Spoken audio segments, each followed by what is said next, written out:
ప్రపంచవ్యాప్తంగా పలు దేశాలు జనాభా తగ్గుదలపై ఆందోళన వ్యక్తం చేస్తుండగా చైనా తాజాగా తీసుకుంటున్న చర్యలు చర్చనీయాంశంగా మారాయి.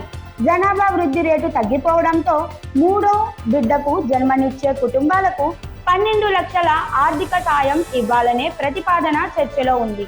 అది అధికారికంగా ఖరారు కాకపోయినా సోషల్ మీడియాలో వైరల్ అవుతోంది.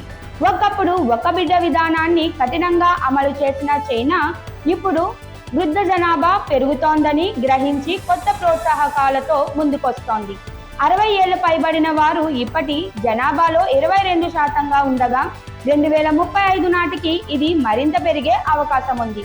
ఇక యువత పిల్లల విషయంలో ఆసక్తి చూపించకపోవడం, జీవన ఖర్చులు, ఉద్యోగ భద్రతలపై అనిశ్చితి వంటి అంశాలు ఫెర్టిలిటీ రేటు పడిపోవడానికి కారణమవుతున్నాయి.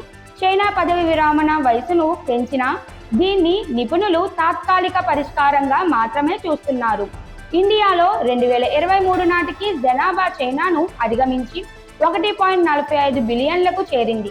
దేశ ఫెర్టిలిటీ రేటు 2.0గా ఉండటం స్థిరతకు అనుకూలమైతే, దక్షిణ రాష్ట్రాల్లో రేటు 1.5కు పడిపోవడం వల్ల చైనా తరహా సమస్యలు ఎదురయ్యే అవకాశం ఉంది. ఈ నేపథ్యంలో భారత్లో చైనా మాదిరిగా ఆర్థిక ప్రోత్సాహాలు అమల్లోకి వస్తాయి అనే ప్రశ్నలు ప్రజల్లో, పాలకులలో చర్చనీయాంశంగా మారుతోంది.